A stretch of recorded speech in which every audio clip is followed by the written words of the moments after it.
Oh, that's too much fun.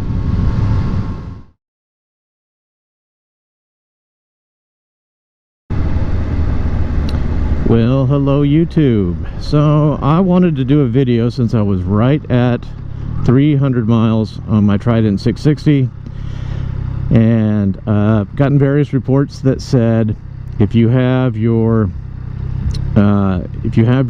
rev counter, sorry, your shift light, if you have it in the default run-in mode, it will start flashing at 4,000 RPM. When you get to 300 miles, it bumps up to 5,000.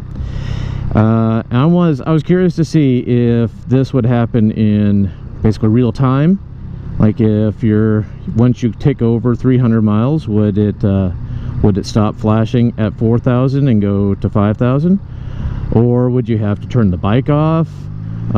If you're in the middle, let's say you're at 4,500 and it ticks over to 300, would it turn off until you got to 5,000 again? So curious to see what happens here. So I'm at 298, and so should be, and you can see it's flashing there at 4,000. And when I got the bike, the tech took it for a test ride.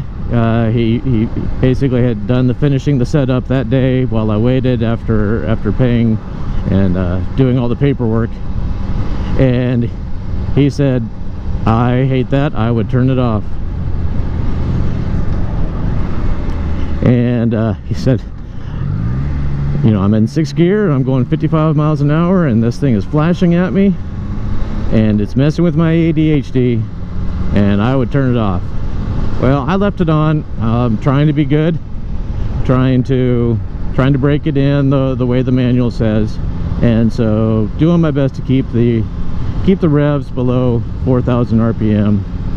But it's been difficult, and so I'm looking forward to being able to see what else you can do. Let her stretch her legs a little bit, and there's some debate too about whether that's really necessary to break in a bike properly. Yeah, I think too there's different schools of thoughts about, you know, take it easy, just don't worry about taking it too easy, just don't necessarily redline at every shift, but vary your speed, vary your RPMs instead of going one engine speed all the time. We're at 299 right now, and we're gonna see if we can get her flashing. Oh, she's not flashing, she's not. Oh, we're at 5,000. Woohoo! So right at 299, it's not even 300, right at 299 it goes up to 5,000. So there you go. If you were wondering if you had to, like me, if you had to shut the bike off to get it to reset, nope, it will do it in real time as you're riding. So there's one mystery solved. Awesome.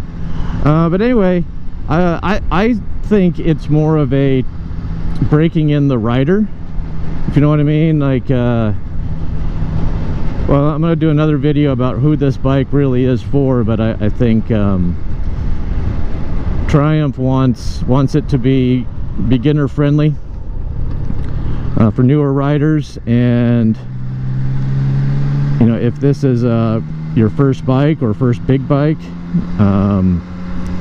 then having that break-in period where you're slowly, you know, adjusting to the bike and being easy on the throttle, that's just smart anyway. And I think you know, Triumph can kill two birds with one stone right there by making sure that their riders are instructed to take it easy first thing, and while they're getting used to a new bike, and they're also not hurting the bike not hurting the engine when it's brand new. So kind of keeping the bike safe and keeping the rider safe, which isn't a bad thing. So all right, so mystery solved.